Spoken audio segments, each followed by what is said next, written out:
All right, folks, Roland Martin here with final thoughts here. Of course, we're the 2018 Operation Hope, a Global Hope Forum. That last panel, absolutely amazing. Of course, you had Emmanuel Lewis.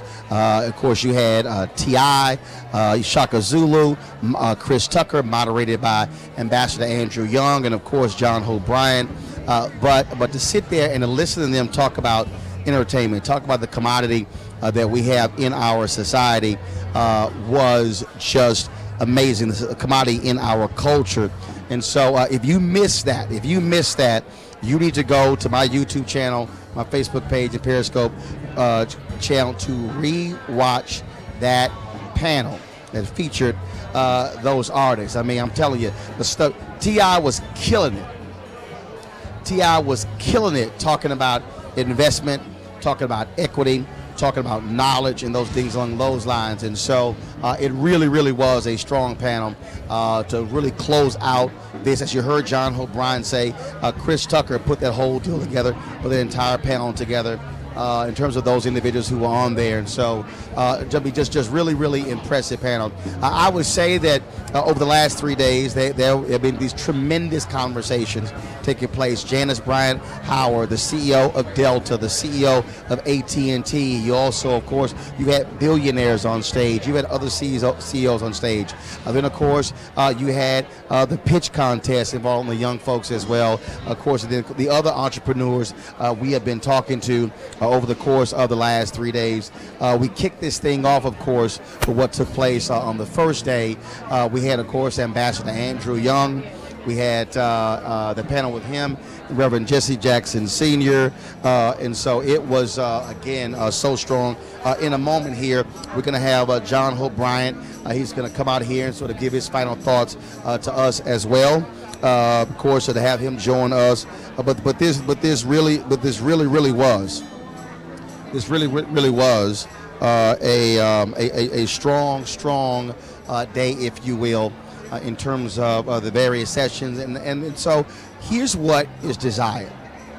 And this is what I said in the panel earlier that I moderated with Butch Graves and Tommy Dortch. What this now is going to require, so for the people who are in here, for all of you who are listening, the question is, how do we begin to change what we do, change our perspective and attitude?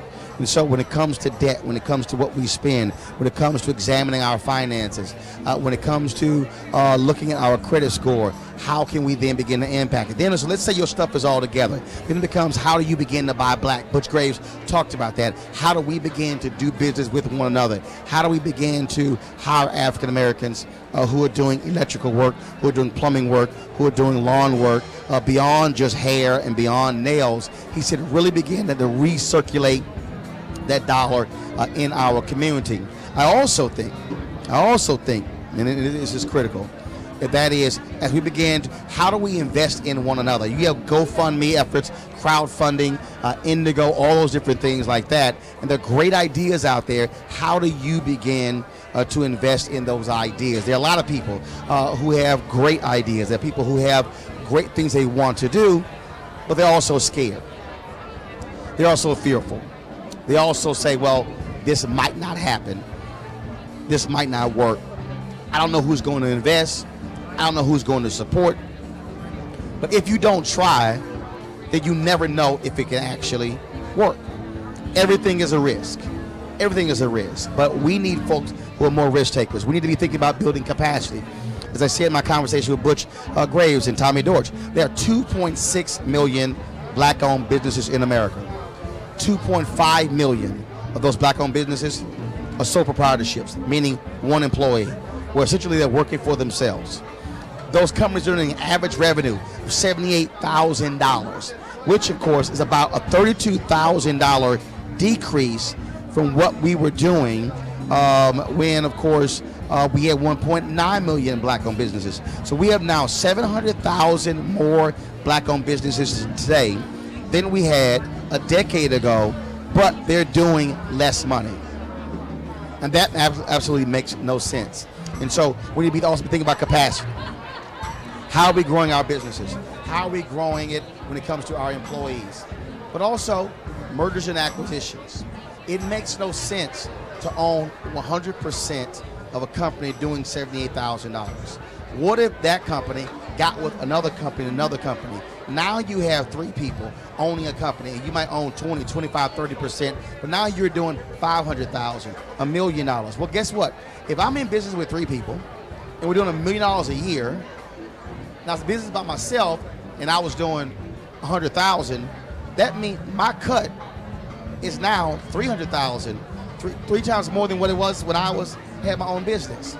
That's how we have to be thinking as well. And so that's really what this conference has been about. It's been about teaching and educating, connecting people, putting them in the same room with others. And so we're waiting for John Hope Bryant to make his way here. Of course, they had the session in the air, and so he's trying to fight the crowd to get to our position here.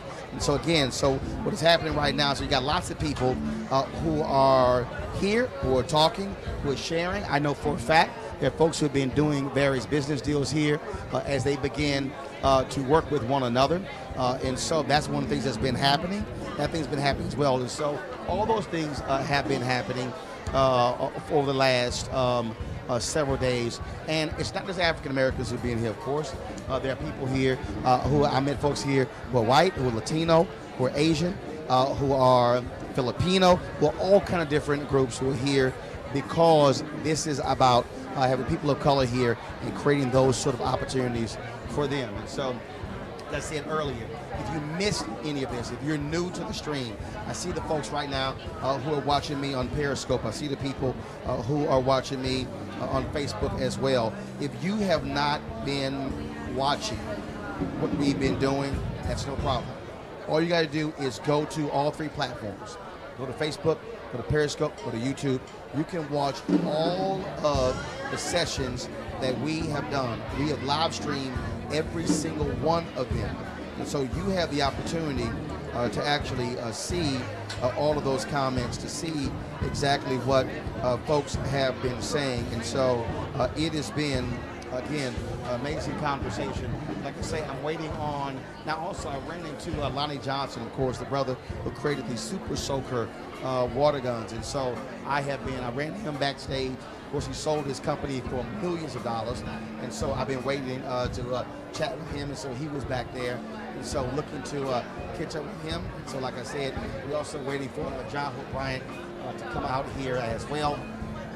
Plus we would talk to him and to give his final thoughts as we wrap up our coverage of the 2018 Operation Hope Global Hope Forum. Now remember, last year we were here. Our first day here, we brought 2 TV1's News One Now here, and we broadcast the morning show from here. And I told John I was going to be back, and I was going to bring my cameras back. But of course, TV1 decided to cancel News One Now. And so our last show was December 21st, 2017, News One Now. But I said, John, doesn't matter. Doesn't matter if TV1 canceled News One Now. I'm still going to be there. We are still going to broadcast from this. We're going to use digital media. I said, I have the advantage. I own my own cameras. I own my own lights. I own my own switcher. I own our own gear. So I don't need anybody else's permission to come here and do this. So the last 3 days, we probably had more than 200,000 views. We've probably been able to reach more than 1 million people who have been watching our stream. So we've been streaming to my pages, John Hope Bryant's page, also the Global Hope Forum page as well, because this is about disseminating information all across the country for us to be able to educate people, and that's the most important thing. You know, Kathy Hughes founded Radio One, and she said, information is power. And I believe one of the reasons why we do not have more black-owned businesses in terms of scale is because we do not have all the information. This is going to require us for, some would say, a reboot of our brain. John Hope Bryant says that in his book, The Memo. I believe it's also just going to mean for us to reprogram ourselves in terms of how we think and how we view our approach to this. We have 25 years, and I keep saying this because I want you to understand. There are 25 years between now and 2043 when America will become a minority country. That means whites will not be the majority in America by 2043. Latinos will be the number one. Whites will be number one. Latinos will be second African Americans' third Asian sport. So the question is, over the next 25 years, will black folks be in a position where we are lowering those bad numbers and increasing our capital, increasing our wealth, increasing our access, increasing our education, so we can take advantage of the demographic change? If we don't, we failed. If we don't prepare ourselves today for what is about to transpire over the next 25 years, then we are going to be in trouble. We are going to be in a situation where we are not going to be able to take advantage of our demographic numbers. This is personal to me because we can't afford not to do this. We can't afford to be blindly ignorant about what is happening. We can't be in a situation where our black banks are falling apart. We can't be in a situation where HBCUs are going by the wayside. We can't be in a situation where our black-owned media is falling by the wayside. Those are our institutions in our communities, and we've got to ensure that they are going to be strong, healthy, and vibrant over the next 25 years. Beyond that, also for the next 50 and 100 years. That's how we are able to succeed. I got a text that said John is on his way, and so I've been waiting for him to come out here. That's going to be our final interview before we close this out, before we end this. And so that's exactly what, so we're waiting on him. And so, of course, let me see here. A lot of you out there are commenting. I appreciate it. So let's see. I'm on Facebook right now. Let's see here. First of all, Charmin Lloyd, you say, where is the black bank in this lineup? No, Charmin, you're wrong. There have been black banks here.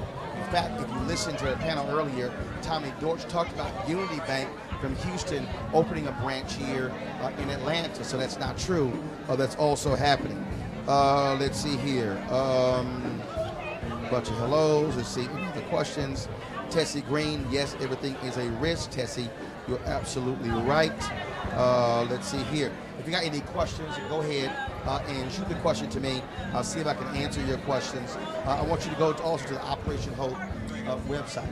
So go to their website as well. And so John is stopping in the green room. And so I'm waiting for John to come on out here so I can chat with him.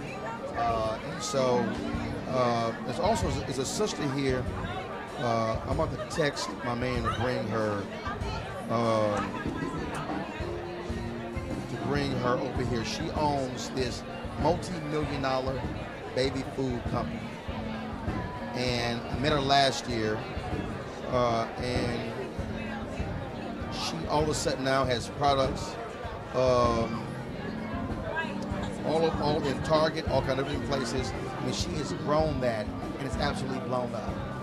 And that's what I'm talking about, the power of what actually happens here. She came here and met other people who helped her when it came to distribution of her product, and now it is a multi-million-dollar baby food company. That sister's doing some amazing things in that particular space. And so, so that's what's going on. So I asked my guy to bring her over here. And so I'm going to text John, I'm waiting. I'm telling John, I'm waiting and stretching, trying to get him over here so you can hear from him directly, not just on stage, to hear. So again, so I'm waiting to see, I'm looking for her right now. Let's see if she is walking around here. I text someone as well, trying to see if they can grab her, so I'm waiting on right now. And so we're gonna wait. Wait for them to come. So let me go back. So y'all had some questions, so let me go back. So go to our Facebook feed. If I can answer your question, I will. Be sure to go to Operation Hope website, operationhope.org. Learn more about Operation Hope if you want to do that. And let's see here. What we got here? Let's see here. How can a church participate in Operation Hope? If you go to their website, you will have the information there. there are churches that are actually, that have Operation Hope centers in them. They also open Operation Hope centers in grocery stores, also working with banks as well. And so that's happened. So again, if you go to their website, you can get more information from them about Operation Hope and what they're doing and how they are helping people. Let's see here. Periscope, I'm jumping over to you. Let's see if y'all have any questions I can try to answer for you on my Periscope people. I ain't leaving y'all out. And all about Facebook. And so Periscope, post your questions so I can take a look at what you got to say right now. And I can try to share that with you. I did see Ambassador Andrew Young head to his hotel, but thank God that brother is still with us, still sharing great information with us as well. I mean, what he is doing is truly, truly amazing. And so, again, I'm looking forward to, so Periscope, y'all got any questions, let me know right now so I can share those, try to answer those questions for you as the best that I can. I'm also, okay, all right then. So Roy is looking for his friend who has the baby food company, so we're waiting to hear from her as well. And so, where is she? First of all, she has an amazing story, and so I'm hoping I can get her and she can actually tell us about it. And so, let's see here. As one sister I see, she's actually a chef. She has actually her own business.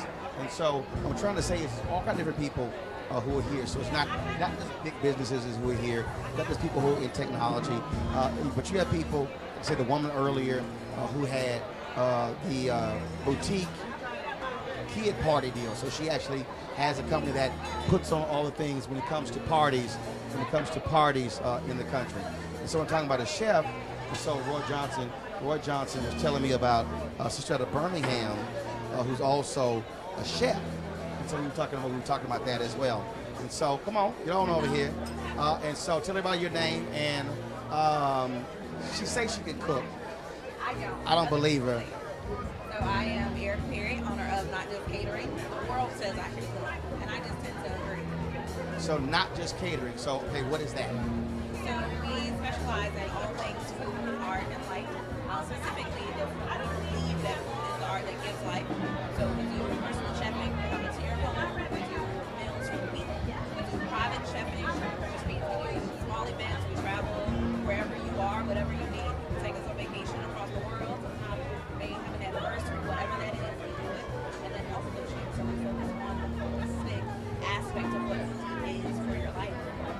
So whether or not that's eating better or celebrating with your friends, whatever that looks like for everyone.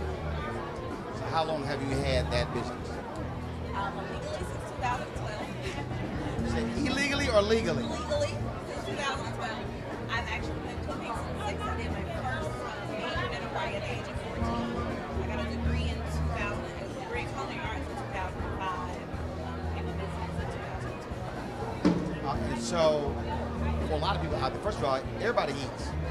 And so there are opportunities for folks to be entrepreneurs in the food space. Absolutely, and so that's one of the things that we're really working on is finding those spaces for people that have a passion for food and teaching them how to use food as a means. So we believe that anything is possible if you have the right ingredients. So obviously, we use food to teach that to people. And so we're finding people in all walks of life and showing them your spaces, whether or not you want to do this completely as a profession or you want to do this on the side, teaching and training people how to actually do it. All right, appreciate it. Absolutely. Can I get my phone? You're gone. Thank you very much. Being so black. All right, then. So, so we appreciate that from Erica there. So, thank you so very much. Again, we're waiting for John Hope Bryant to make his way over here. I'm also going to grab me a couple of other entrepreneurs over here. In the meantime, Roy, come here. Roy, come here. And that's my homeboy Roy Johnson. Of course, we know each other for years. He is a columnist with AL.com, but also used to be, was it senior editor or AME? One of them, which was it Fortune? Was it one of the magazines? One of Money magazines. Large at Fortune magazine, and of course founder of Senior Editor-in-Chief there. I've been around. Right. But you've done sports, you've done business, and obviously with culture as well. Your assessment of the value of this type of conference, which is different from a lot of others around the country. Well, there's so many. Not only do you get inspiring stories who can build their own, most of them from the ground up. A lot of people don't. When they see somebody who's successful, they don't appreciate the hurdles that they have to go through. The fact that they may have risked their life savings to bet on themselves. But also that you're in the room with, as someone said today, the solution to your problem might be sitting next to you. So it brings together people from all different kinds of locations, with all different kinds of talents and skills. And as you interact and truly network, you'll come away with not only somebody who inspires you, but someone you can partner with and who can help you.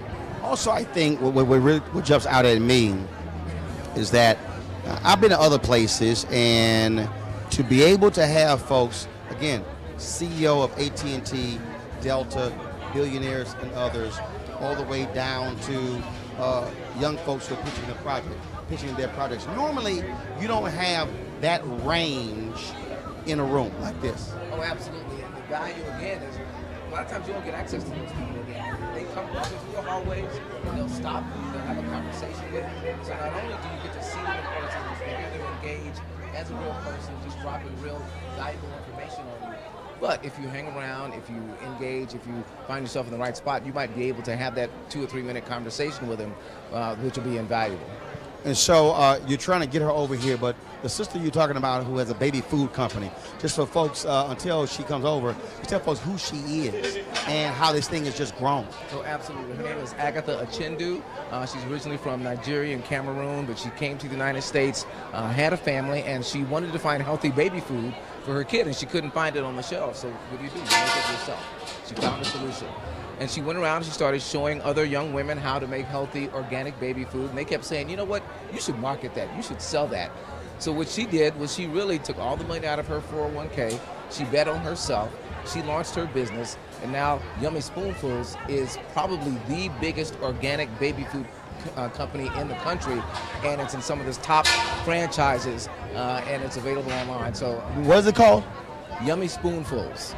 Yummy Spoonful. Yes, absolutely. And Agatha is one of the great success stories. She should be on the big stage here next year. She's been on the panel for the last couple of years, and people love her because of her entrepreneurial success. And she gives you real information about not just betting on yourself, but just understanding how to access money and making sure that when you get money, whether it's a loan, whether it's from investors, that you really know what to do with it.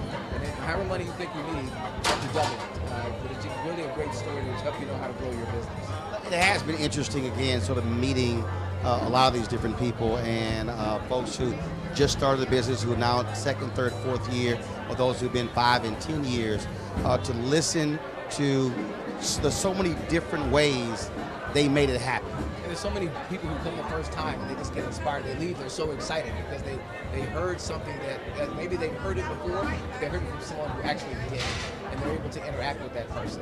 You couldn't get people out of that room when they were talking about entrepreneurial success because all they were doing was not just exchanging cards, but exchanging real information and talking about how they could partner and perhaps be on that stage next year with their success story. I gotta get your thoughts on this. That conversation, that last one, I don't know if people walking in thought it was going to be that deep. Well, talk about it on a bunch of different levels. First of all, you have Andrew, one of the great icons of our nation and certainly of the world, who was not only just wise, but was hilarious. I mean, he was the person who just kept the thing going. He asked some smart questions. He had great stories. But then he really engaged with T.I. and Chaka Zulu and Chris Tucker, with them just sharing that information on the reel.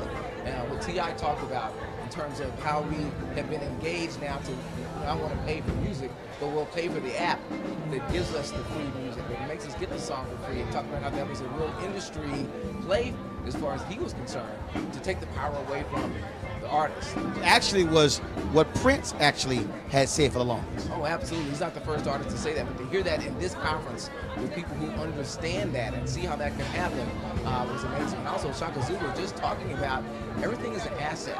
It's your talent, your skill. It's not just a product. Sometimes it's a product, but sometimes it's your ability to see talent. That is one of his gifts. And as T.I. said, if Shaka Zulu comes in and says this person has talent, you're willing to bet on that because he's shown that that's an asset that he has. So it was a great conversation among all of them. Also, I thought the point that T.I. made about the tax credits, giving all these tax credits to movies, he said, but music, what we're generating, and then the whole point about when it comes to that particular music, he said, look, we could always leave. And if we leave, he said, it's entire industries that they're going to get wiped out. Well, you know, I live in Birmingham, Alabama, and last fall, last December, we had an election in which we demonstrated the power of the African American vote by putting Republicans in the Senate. I think we're now starting to realize around the country that if we want things to change, we're going to have to get back to that political process. T.I. mentioned it, or I think it was Shaka Zulu mentioned there's a gubernatorial race here. I'm stunned that they don't provide tax credits to these artists that are making Atlanta their home. That's ridiculous. So just as they did, the legislature did here a few weeks ago when they passed something to penalize Delta just because they changed their discount for NRA members, folks need to vote. And if it makes a difference, not only in the governor's office, but in the the Georgia legislature, then they just start seeing who they're going to put in those seats and vote accordingly to make sure that the people who are bringing money to the state are rewarded in the way that they should be. Roy Johnson, all right. Tell folks how they can reach you. They can reach me on Twitter at RoySJ and also on Instagram at RoySJ. All right. All right, thanks a bunch. Again, folks, Roy Johnson there. So we're still waiting for John Hope Bryant to get over here. I'm going to send him a text again, see where he is. Okay, John said he's coming out now. That's what I'm waiting on. He's coming out now. And someone sent him a text, hey, where are you? Where is John?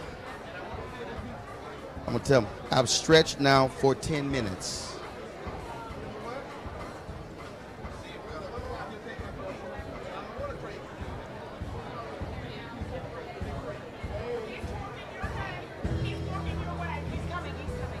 All right, they say he's coming. That's what they say. So, Okay, cool. All right, it's all good. All right, then. I appreciate it. Thanks a lot. So we are, of course, we're going to close this thing out, talking with John Hope Bryant, get his thoughts. That microphone there is available? Okay, cool. All right, so when he comes over here, we'll be able just to hand it to him so we can have this quick conversation. And so this was, see, here's the deal. You know when John's coming? It's sort of like the president. So if you want to know when the president, that used to happen always with Obama. People are like, is he coming? I'm like, no, you don't look for Secret Service. You look for the photographer. So whenever the photographer will walk out, you knew Obama was right behind him. That's how it always works. So John's photographer just flashed. He's like, okay, he's coming. Well, that tells you right there that he's on his way. Don't forget, folks, to go to Operation Hope website, learn more information, like their Facebook page. You can also follow them on Instagram and Twitter. Also, get John's book, The Memo. He argues that African Americans did not get the memo when it came to money, when it came to wealth, when it came to investing. It's a great book. You want to get that book. It is called The Memo. And so check that book out. And so we had John, of course, on my TV One show. Had him on the Tom Jones Morning Show about the book. And so, Henry, here you come. Let's go ahead and get the second camera ready. And so, really, wake up. So Henry's over there. What's going on? What's happening?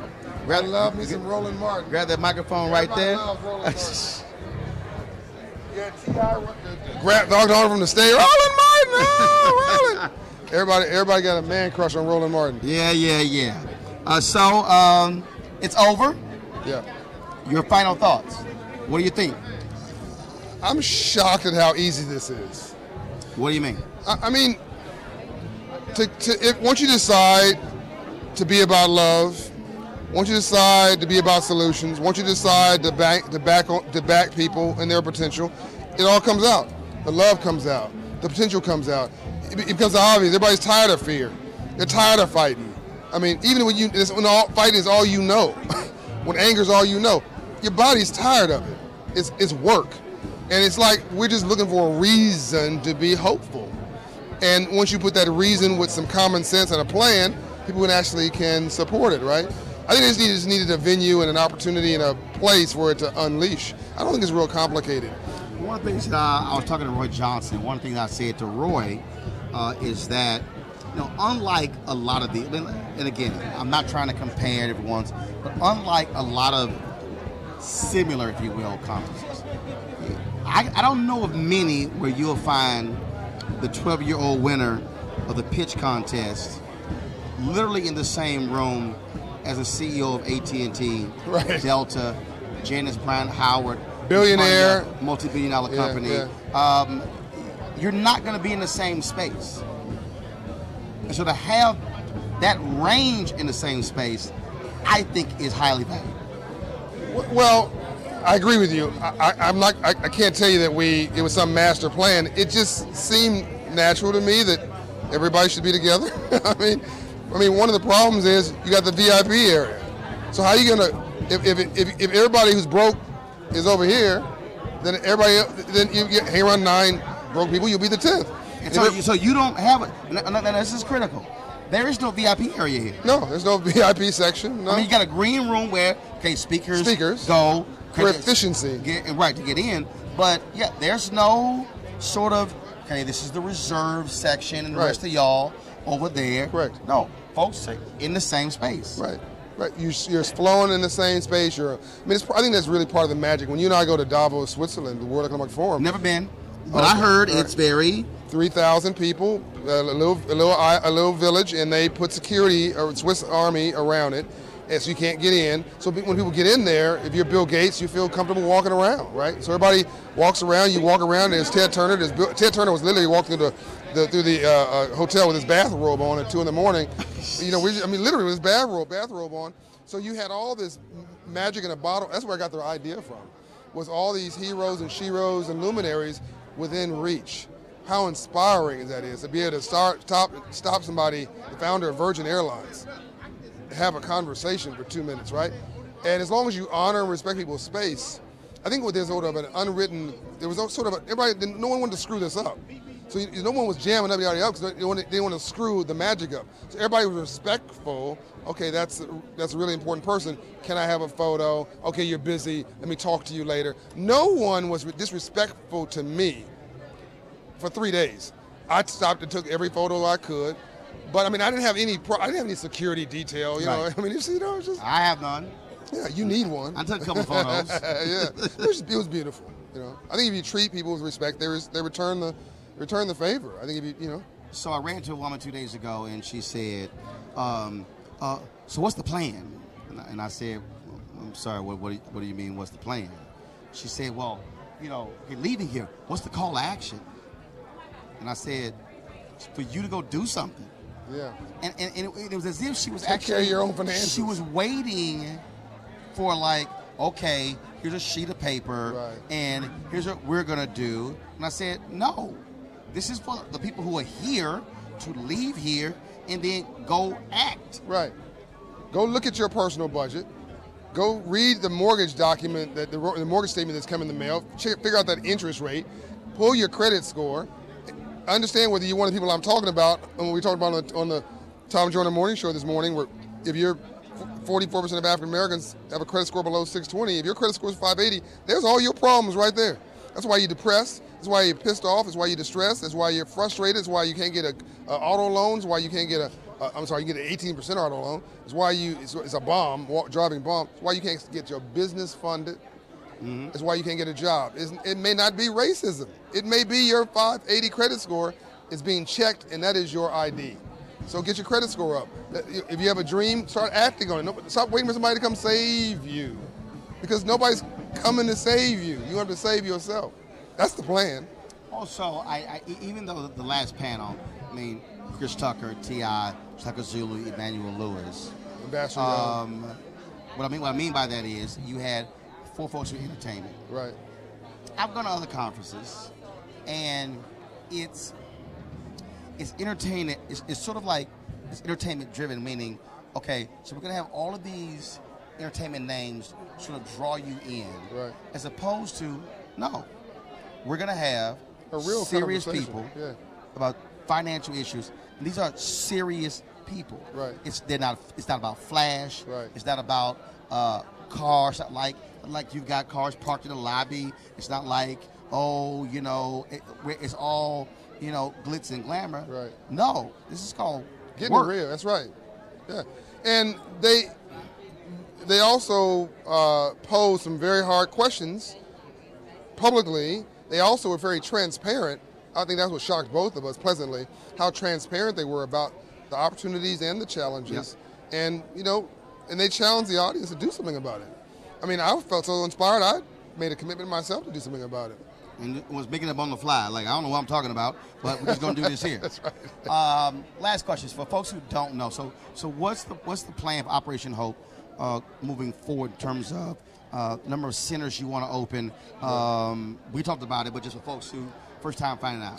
And before I say that, I want to thank Roland Martin. Because of him, we have 55 million video views plus on Facebook. He was the one who told me, go to Facebook Live, stop screwing around, John. Because of him, I stayed focused on my message. And even when I went on your show a couple times, I got beat up. You said, look, this is TV, it's entertainment, so it's going to happen, but stay focused on your message. And this guy's got a really smart economic mind. Really, really smart economic mind. Pay attention to what he's saying. He makes good sense. To answer your question, we're going to open 1,000 Hope Inside locations by the year 2020. We will become the Starbucks of financial inclusion. We will have a location, urban and rural, between here and both coasts, where you can go get your credit score increased by 120 points in 24 months. Because nothing changed your life more than God or love than moving your credit score 120 points. We're going to help you become a homeowner, an entrepreneur, a small business owner. We're going to help you in times of disaster. Our youth program, Hope Inside for Kids, is going to teach financial literacy. We're already in 4,000 schools. Youth financial literacy, all this for free, by the way. So from 8 years old to 18 years old, we want a holistic network of centers to empower our people within reach of every community that you live in.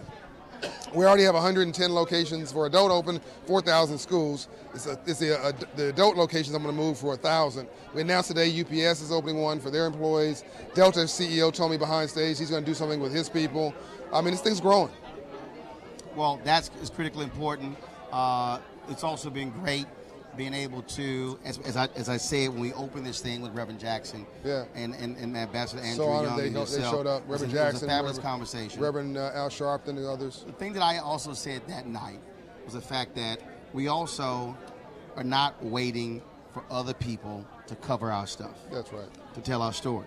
And so the bottom line is, I haven't tabulated it so far. We probably are close to about 200,000 views on my 3 platforms. You'll be half a million by the time you finish with it. And now you're talking about, again, folks who couldn't be here. Right. People have been hitting me all around the country who said, oh my God, I've never heard of this. I've never seen this. But because I said, well, when you buy your own cameras, your own lights. That's right. Buy an encoder, plug the Ethernet up.